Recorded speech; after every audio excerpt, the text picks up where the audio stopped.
bienvenido a nuestro canal de YouTube y mi compañera Milka Castro y mi persona Esmeralda Galea vamos a estar hablando acerca de la sintaxis. Nosotras somos estudiantes del Programa Nacional de Formación de Educación y Mención Inglés y en este momento estamos cursando el cuarto año de esta carrera. Ahora, para introducir este tema, la sintaxis es una subdisciplina lingüística que se enfoca en estudiar y analizar cómo se ordenan las palabras dentro de una oración, una frase o una idea. Ahora, como ya sabemos que la sintaxis se enfoca en ordenar las palabras correctamente dentro de la oración, vamos a ver cómo se compone una oración. La oración se compone por el sujeto, el verbo y el predicado. Pero, para hacer un breve ejemplo y entender a lo que se refiere la sintaxis, vamos a tener esta oración que está desordenada. Ahora, ¿cómo la vamos a ordenar? Bueno, primero vamos a comenzar con el sujeto. El sujeto es el sustantivo o el pronombre personal que se encuentra dentro de la oración. Entonces, vemos que está el nombre de María. María es el sustantivo. Entonces, sería el sujeto de la oración. Y escribimos María. Ahora, después vendría el verbo. El verbo es la acción del sujeto. Y entonces vamos a leer aquí, azúcar, María comió. Vemos que el verbo es comió. Y escribimos comió.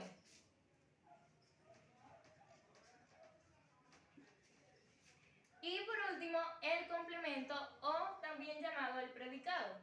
Es aquella que le da información a la oración.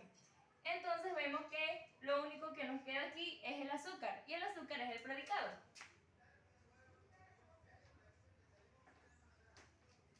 Y la oración desordenada nos dice, azúcar María comió. Y la sintaxis lo que hizo es ordenarla. ¿De qué manera? De la siguiente.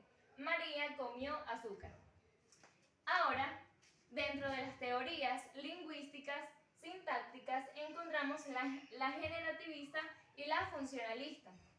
La teoría generativista de la sintaxis la realizó Noam Chomsky en el año 1950 y él enfoca su investigación en cómo se estudia la estructura y los principios más profundos del lenguaje. Esta teoría no se enfoca en la descripción de las oraciones, sino más bien en cómo la mente humana logra generarlas e interpretarlas. Y la teoría funcionalista se enfoca en cómo la mente humana genera las oraciones y estas se relacionan con el medio comunicativo. Y los autores son Halliday en el año 1979 y Robert Van Balen en el año 2005. Y ahora, por último, tenemos las diferencias de la sintaxis, pero empleadas en dos idiomas, en el idioma inglés y en el idioma español. Ahora, una diferencia muy que se ve a simple vista es el sustantivo, porque en el idioma inglés vamos a observar que el sustantivo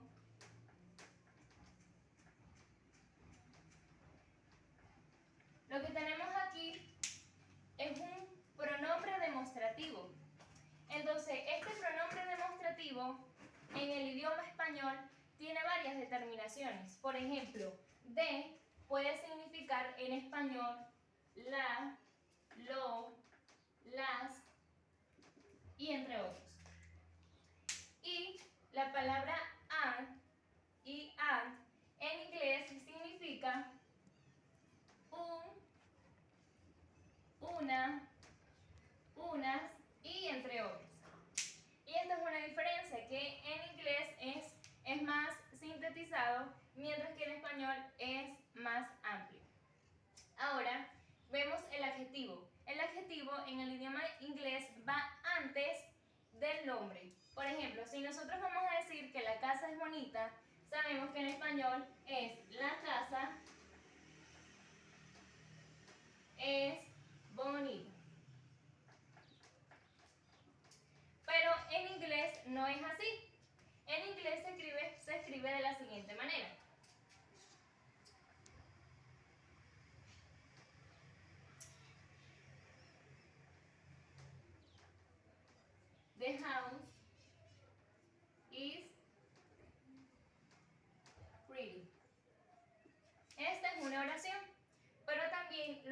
tenemos como por ejemplo la casa bonita, que sería the pretty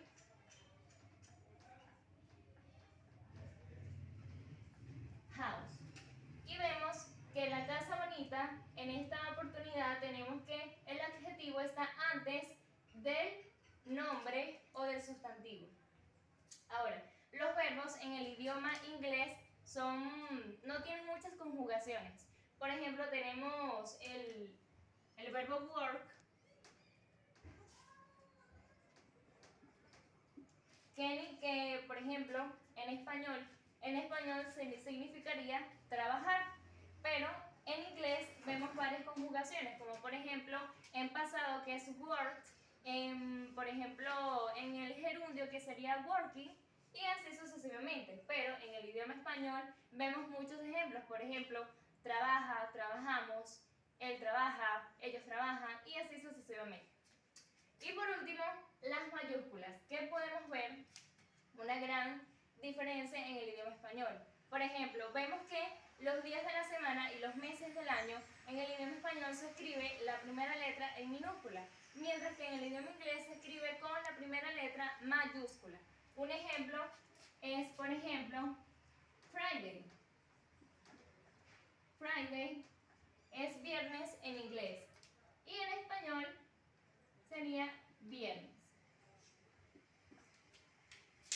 Y a continuación mi compañera Milka Castro.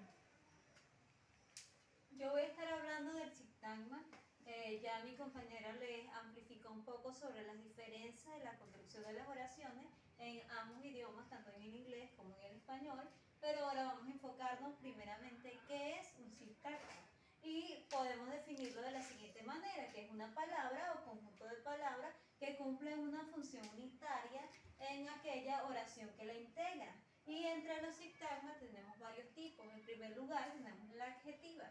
Esta se llama de esta manera porque su núcleo es un adjetivo. Sabemos que los núcleos son de gran importancia en el sintagma porque son las que le dan el nombre. Mientras que tenemos también la siguiente, que es la preposicional.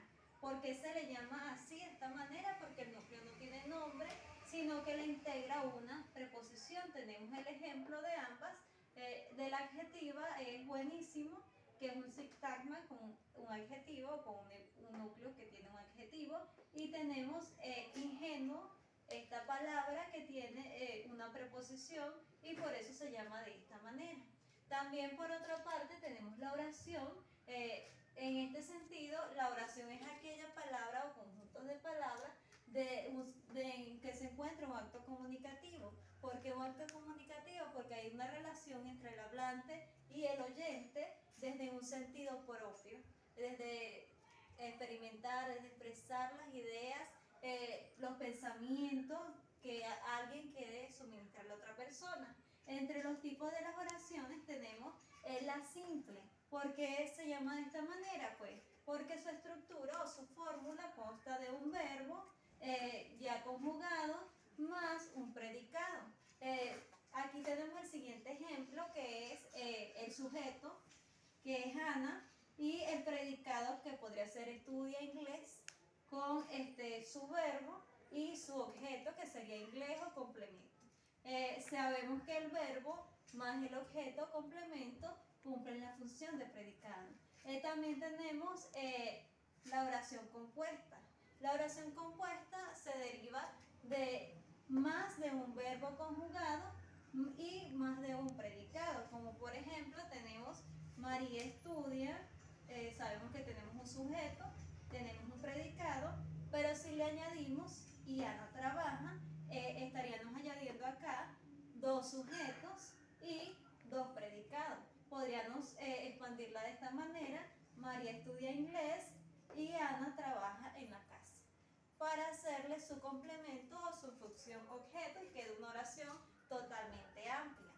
Gracias por la atención, espero que les haya gustado nuestra información sobre la construcción de las palabras, de las oraciones y el tema general, que fue la síntesis. Muchas gracias. Gracias.